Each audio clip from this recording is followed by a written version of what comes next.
5 గంటలకనేది ఏంది నాకు ఆయన కాన్స్టిట్యూషన్ పోస్ట్ చేసిండు మామూలు కమిషన్ చైర్మన్ చేసి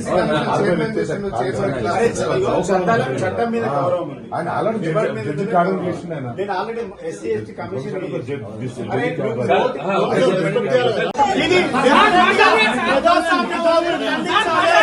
ఇలా స్వేచ్ఛ లేదు మాట్లాడమని స్వేచ్ఛ లేదు. ఇలా అరెస్ట్ చేస్తా ఉన్నారు అన్యాయంగా అక్రమంగా 5 గంటలకు వచ్చి డోర్లు కొడతా ఉన్నారు. ఇది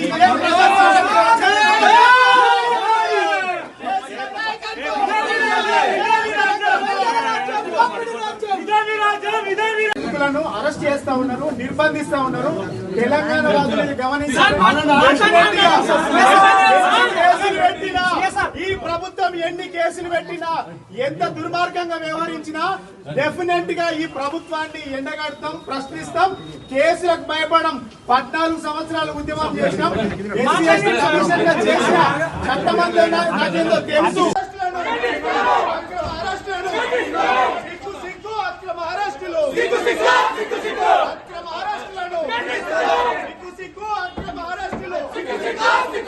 ఇదేమి రాజ్యం, ఇదేమి రాజ్యం, దొంగల రాజ్యం, దోపిడీ రాజ్యం. ఇదేమి రాజ్యం, ఇదేమి రాజ్యం, దొంగల రాజ్యం, దోపిడీ రాజ్యం. ఇదేమి రాజ్యం, ఇదేమి రాజ్యం, దొంగల రాజ్యం, దోపిడీ రాజ్యం.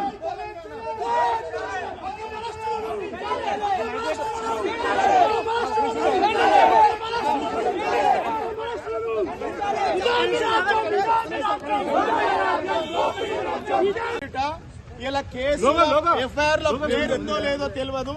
ఇలా అన్యాయంగా అక్రమంగా కేసులలో బనాయించి టీఆర్ఎస్ పార్టీ నాయకులను కార్యకర్తలను ఇబ్బంది పెడతా ఉన్నారు. 4 గంటలకు 5 గంటలకు వచ్చి డోర్లు కొట్టి ఫ్యామిలీని ఇబ్బంది పెట్టడం చాలా దుర్మార్గమైన చర్య.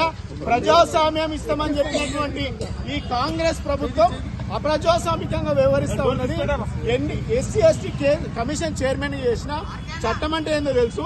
నోటీసులు ఇవ్వకుండా, ఎఫ్ఐఆర్ లో పేరు లేకుండా అరెస్ట్ చేయడం అని మేము తీవ్రంగా ఖండిస్తా ఉన్నాం. ఇది ప్రభుత్వం కుట్రపూరితంగా పెట్టేటువంటి కేసులు. ఎన్ని